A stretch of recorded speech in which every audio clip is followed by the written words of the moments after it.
हम राखी झा अहाँ सब गोटे के प्रणाम करै छी। हम अहाँ सब ला एकटा भोला बाबा के बहुत सुंदर नचारी लऽ के एलहुँ हैं। केहन लागल से हमरा कमेंट्स में जरूर बताएब और किछु त्रुटि हुए तो क्षमा करब।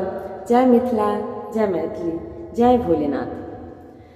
भऽ गेल भांग के बेरा उठू ने गौरा, भऽ गेल भांग के बेरा उठू ने गौरा।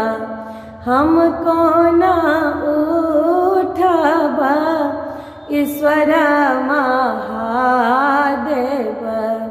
हम कोना उठब ईश्वर महादेव। गणपति सुतल छथि कोरा, सुनो हे भोला। गणपति सुतल छथि कोरा, सुनो हे भोला। भऽ गेल भांगक बेरा उठू ने गौरा। सासु ने ननदी मोरा, किनका हम देवन कोरा। सासु ने ननदी मोरा, किनका हम देवन कोरा। कोना कपी सब भांगक गोला, सुनो हे भोला।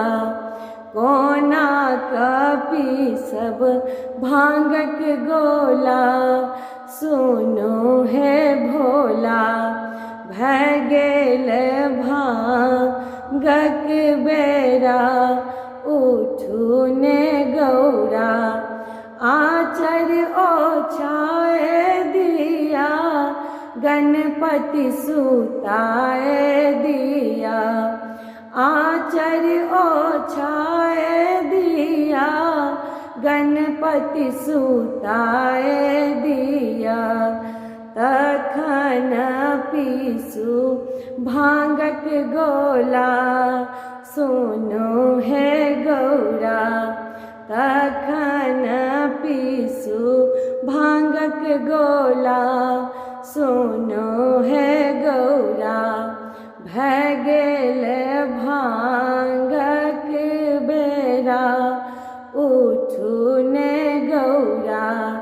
भऽ गेल भांगक बेरा उठू ने गौरा। भऽ गेल भांगक बेरा उठू ने गौरा।